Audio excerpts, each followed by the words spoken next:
Hello children, welcome to AIMS India's online classes, biology session, the transportation, the circulatory system, part 5. In the last class we have studied about the circulation of blood, that is cardiac cycle, about single circuit circulation and double circuit circulation. So, let us recall the definition of single circuit and double circuit circulation. If the blood flows through heart only once for completing one circulation, it is called a single circulation. For example, fish. If the blood flows through the heart twice for completing one circulation, it is called a double circulation.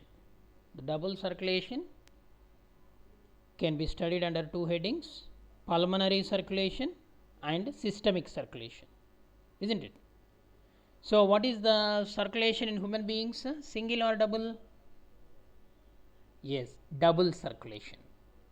Okay, the heart pumps blood to the lungs for oxygenation. Later, again oxygenated blood is pumped to the all body parts. So, this type of circulation where blood flows twice through the heart for completing one circulation, it is called a double circulation. We also studied the functioning of the heart and the sounds which are produced by the valves of the heart. What are they? Lub, dub, lub, dub, isn't it? Okay, today a new topic related to transport system, that is lymphatic system. Let us discuss about this lymphatic system. Are you ready, children? What is lymphatic system? What are the parts of lymphatic system? How lymphatic system help in the transport? So, as the blood flows through tissues, some amount of fluids and certain solid materials are constantly flowing out of them at different junctions. Okay, junctions means places. Such materials are to be collected and sent back into blood circulation. So, have you ever observed what happened to your feet after overnight journey in sitting position without moving? We feel that our footwear is little tight, isn't it? For example, when you go to any movie, sitting like that only for 3 hours, okay, we feel that our footwear is a little tight. In elders, it will be clear, it is more clear that the lower part of the legs will be swollen. This stage is called edema. This stage is called edema. Okay, this is a picture representing the lymphatic system. So, in this tonsils, okay, tonsils, lymph nodes, spleen, okay, and lymph ducts. Okay, lymph nodes, spleen, thymus gland. Okay, thymus gland and spleen, these are the two important lymphatic organs. Okay, so let us know more about this lymphatic system. Why do our legs swell? So, let us question, why do our legs swell? So, we know that the blood circulates in the blood vessels pushed by the heart. From the heart, it flows into the arteries and finally into the capillaries, because arteries start as a main blood vessel and ends in capillaries. Okay, from the heart blood flows into the main blood vessel, arteries, and finally into the capillaries. Next, to supply the nutrients, what is the function of this? To supply the nutrients to the cells or tissues, and the liquid portion of the blood with the nutrients flows out of the capillaries. Okay, that liquid portion is called as a tissue fluid. It is called a tissue fluid. The tissue fluid which is present in the tissues should be transported into the blood vessels again. Some portion of the tissue fluid enters into the venules, which in turn form the veins. Venules means the capillaries of veins is called venules. Okay, which in turn form the veins, which carry the blood to the heart. Okay, what about the remaining tissue fluid? So here, like this black dotted portion which represents the lymphatic system. Okay. So what happened? What about the remaining tissue fluid? To transport the tissue fluid into the main bloodstream, a separate system is present. So that is called lymphatic system. Okay. In Latin, lymph means water. Lymph is the vital link between blood and tissues by which essential substances pass from blood to cells and excretory products from cells to blood. The lymphatic system is a parallel system to venous system, which collects the tissue fluid from tissues and transport it to the venous system. So venous system means the transport of blood through veins will form the venous system. So deoxygenated blood from the different parts of the body collected by these venules open into the veins, and veins finally open it into the heart, right atrium of the heart. Okay, this together called as venous system. The blood is a substance which contains solid and liquid particles, whereas lymph is the substance that contains only liquid part, okay, without solid particles. So the tissue fluid is the lymph present in the tissues. Okay, the liquid portion after the formation of the blood clot, it is called as the serum. Serum is also the part of lymphatic system. So the lymphatic system, the tissue fluid is the lymph present in the tissues. Then the liquid portion after the formation of blood, which is formed on the clot, blood clot, whenever a wound occurs. So within a few seconds, the blood will clot and a fluid is formed over that clot, that is called a serum. Okay. The muscles which are attached to the skeleton, so there are unlike the transport system, that is heart is the pumping organ, but in the lymphatic system there are no special the pumping organs. The muscles which are attached to the skeleton, skeletal muscles, act as pumps when they contract and help in pushing the lymph flowing in lymphatic vessels and the blood flowing in veins towards the heart. Okay, the contraction relaxation of the muscles, skeletal muscles itself acts as pumping devices which supply the force to pump the lymph. The valves that are present in the lymphatic vessels and veins will stop the reverse flow of blood and lymph. Okay. So here lymph nodes, the thoracic duct, spleen, red bone marrow inside the bones which produce the RBC. Okay. Tonsils, these are the lymphatic organs.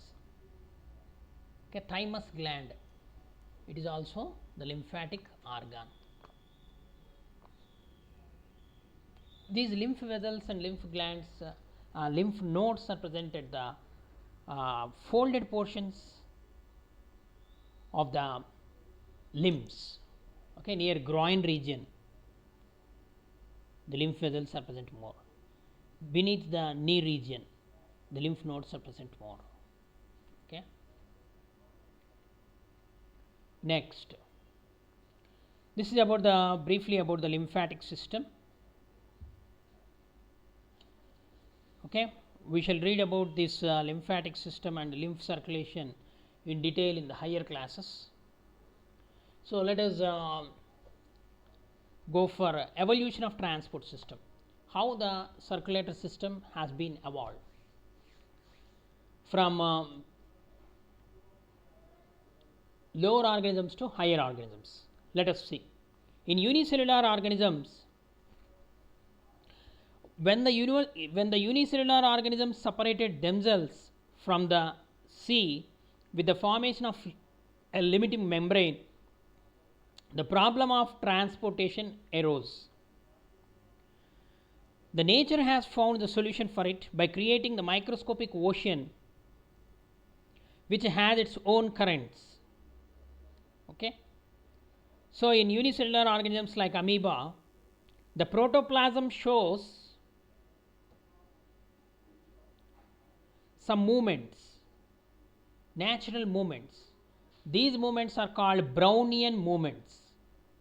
Because of these Brownian movements, the nutrients and oxygen are distributed throughout the protoplasm equally.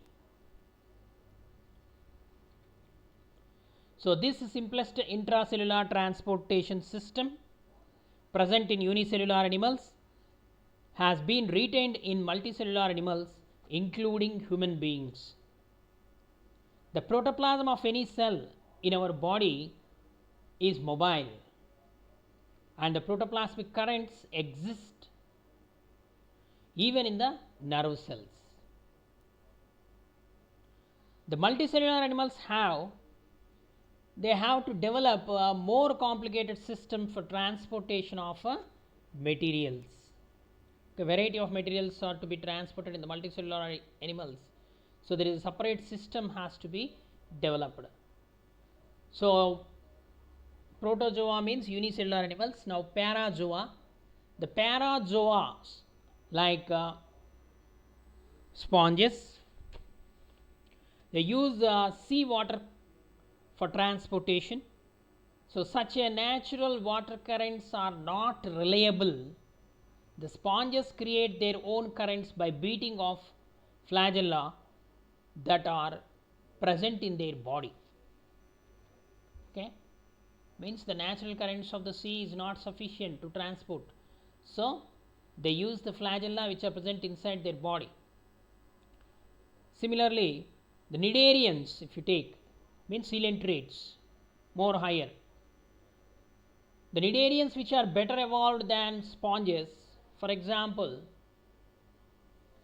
hydra and jellyfish, they have developed blind sac like gastrovascular cavity which has taken up the function of digestion and transportation of nutrients to each and every cell of the body.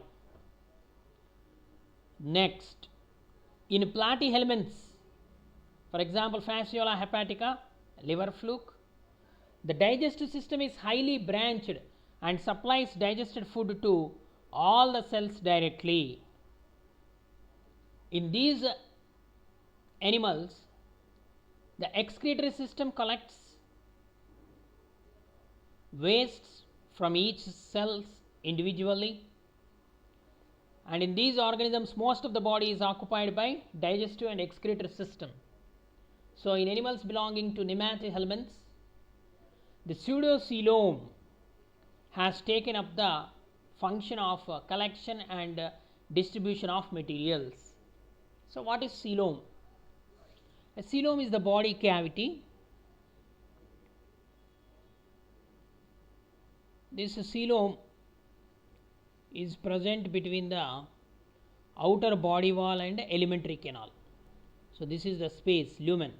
It is filled with a fluid called coelomic fluid. Okay, what is coelom means? Body cavity. If coelom is present, then they are called coelomates. If the coelom is absent, acoelomates.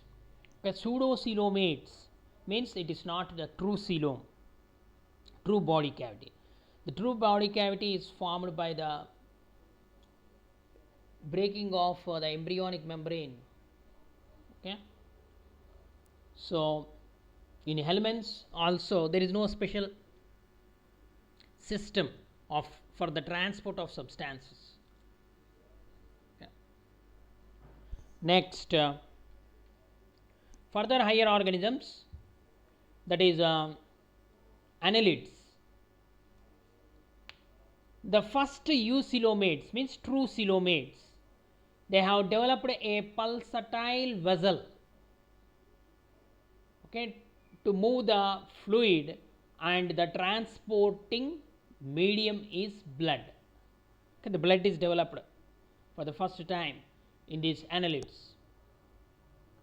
Okay, the blood vessels are also, it is also a closed type of circulatory system. It is present in the annelids. The closed type of circulatory system, the blood vessels like dorsal blood vessel and ventral blood vessel are present, and the pumping devices, lateral hearts are present in these annelids. Example, earthworm.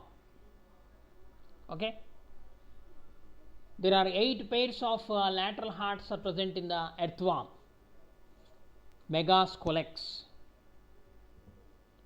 In arthropods, next, they have developed a pulsatile organ to pump the blood, that is the heart.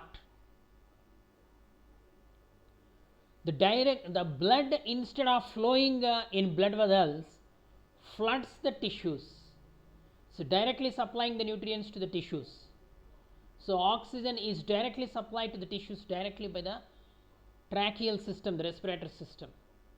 So, such type of transport system, it is called a open type of transport system, where blood flows freely in the body. So, such type of transport system which supplies the nutrients to the tissues directly is called a open type of circulatory system. Example, arthropods and many mollusks and lower chordates. Arthropods means insects, for example, cockroach. Okay. Mollusks means shelled animals like snail.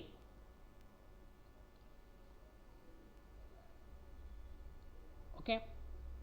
The other type of transport system where the blood takes the responsibility of delivering the materials which flows in the blood vessels is called closed type of circulatory system. It is the advanced type of circulatory system where the blood flows in the blood vessels. Okay, such type of closed circulatory system is present in annelids like earthworm, echinoderms like starfish, mollusks, example snail, octopus, and all higher animals. This type of closed type of circulatory system is present, where the heart pumps the blood through blood vessels, tubes. Okay, children, this is about the evolution of the transport system. More we are going to discuss in the further classes. Please go through the textbooks. Thank you for watching our video. Please subscribe our channel and press the bell icon for receiving latest updates.